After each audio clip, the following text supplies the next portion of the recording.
और chairman PTI Imran Khan कहते हैं कि अगर कोई समझना चाहता है कि हमारी मईशत क्यों तबाह हुई है तो सिर्फ दो बातों में इसका पूरा जवाब मौजूद है। एक ये कि आजम स्वाति को इंसाफ नहीं मिलता और दूसरा ये कि सुलेमान शहबाज ड्राई क्लीन होकर वापस आ गया है। ट्वीट में कप्तान का कहना था कि 75 साल बुजुर्ग सेनेटर पर जुल्म और बर्बरियत की इंतहा कर दी गई।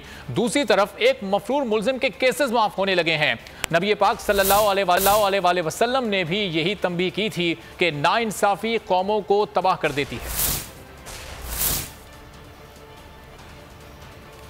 कप्तान का दिलों को झंझोड़ देने वाला बयान, कौमों की तबाही की वजह बताने वाला फरमान नबी सल्लल्लाहु अलैहि वसल्लम सुना दिया। ट्वीट में कप्तान का कहना था कि अगर कोई समझना चाहे कि हमारी मईशत क्यों तबाह है तो सिर्फ दो बातों में इसका जवाब छुपा है। एक ये कि आजम स्वाति को इंसाफ नहीं मिलता और दूसरा ये कि सुलेमान शहबाज ड्राई क्लीन होकर वापस आ गया है। नबी पाक सल्लल्लाहु अलैहि वसल्लम ने भी यही तंबीह की थी कि नाइंसाफी कौमों को तबाह कर देती है। इमरान खान ने कहा 75 साल के सेनेटर आजम स्वाति को हिरासत में तशद्दुद का निशाना बनाया गया है। इन्हें उनके पोतों पोतियों के सामने मारा पीटा गया। इनके घर में तोड़ फोड़ की गई और घर सील किया गया। झूठी FIRs दर्ज की गई। आइन और बुनियादी इंसानी हुकूक की मुकम्मल खिलाफ वर्जी की गई। इमरान खान ने कहा आजम स्वाति पर वहशियाना मजालिम के बरक्स एक मफरूर मुल्जिम सुलेमान शहबाज ड्राई क्लीन होकर वापस आ गया। सुलेमान शहबाज अरबों की करप्शन और मनी लॉन्ड्रिंग का जिम्मेदार है। उन्होंने कहा कि फरमान नबी सल्लल्लाहु अलैहि वसल्लम के मुताबिक नाइंसाफी कौमों को तबाह कर देती है। आज मुल्क के मौजूदा हालात में हर एक को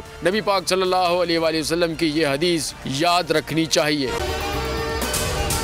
अगर आपको ये वीडियो पसंद आई तो हमारे चैनल को सब्सक्राइब करें और बेल आइकन पर क्लिक करें।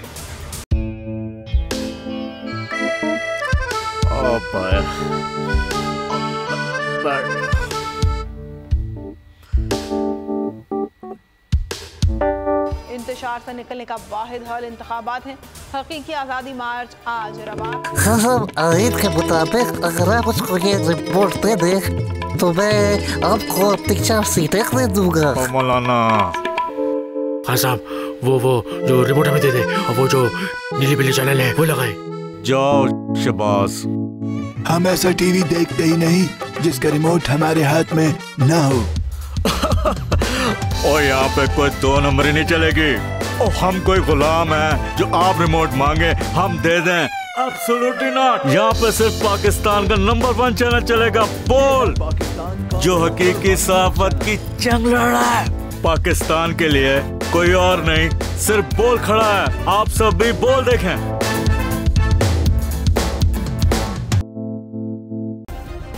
सब्सक्राइब करें और बेल दबाएं ताकि कोई खबर रह न जाए।